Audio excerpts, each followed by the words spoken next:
केंद्र की मोदी सरकार वक्फ बोर्ड के अधिकारों को कम करने का प्लान बना रही है और जल्द ही वक्फ बोर्ड अधिनियम में संशोधन का बिल संसद में पेश किया जाएगा। ऐसी उम्मीद है कि 5 अगस्त को ही सरकार इसे संसद में लाने जा रही है।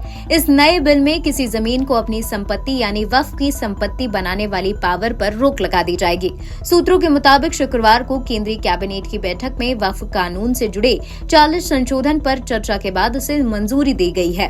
प्रस्तावित बिल में मौजूदा कानून से जुड़े कई क्लॉज हटाए जा सकते हैं।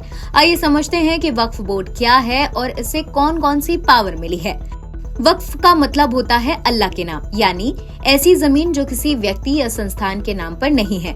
वक्फ बोर्ड का एक सर्वेयर होता है, यही तय करता है कि कौन सी संपत्ति वक्फ की है और कौन सी नहीं। इस निर्धारण के 3 आधार होते हैं। अगर किसी ने अपनी जमीन वक्फ के नाम कर दी है, अगर कोई मुसलमान या मुस्लिम संस्थान जमीन की लंबे समय से इस्तेमाल कर रहा हो, या फिर सर्वे में जमीन का वक्फ की संपत्ति पर होना साबित हुआ हो। वक्फ बोर्ड मुस्लिम समाज की जमीनों पर नियंत्रण रखने के लिए बनाया गया था।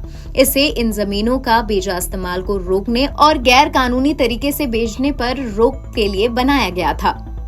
अब जान लीजिए कि वक्फ बोर्ड काम कैसे करता है। वक्फ बोर्ड देश भर में जहां भी कब्रिस्तान की घेराबंदी करवाता है, उसके आसपास की जमीन को भी अपनी संपत्ति करार देता है।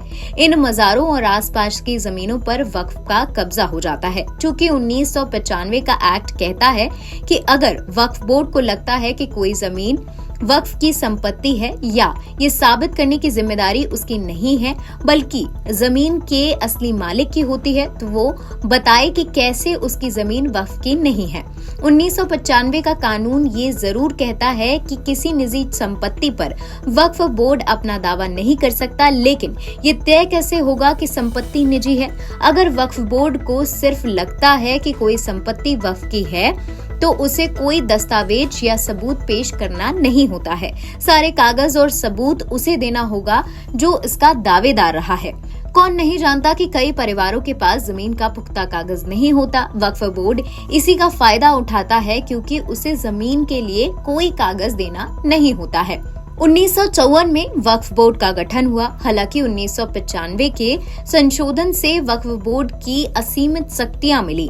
पीवी नरसिम्हा राव की कांग्रेस सरकार ने वक्फ बोर्ड 1994 में संशोधन किया और नए नए प्रावधान जोड़कर वक्फ बोर्ड को असीमित शक्तियां दे दी। वक्फ बोर्ड 1995 का सेक्शन 3 के मुताबिक अगर कोई संपत्ति किसी भी उद्देश्य के लिए मुस्लिम कानून के मुताबिक पाक, महजबी या परोपकारी मान ली जाए तो वो वक्फ की संपत्ति हो जाती है। वक्फ एक्ट 1995 का आर्टिकल 40 कहता है कि जमीन किसकी है ये वक्फ का सर्वेयर या वक्फ बोर्ड तय करेगा।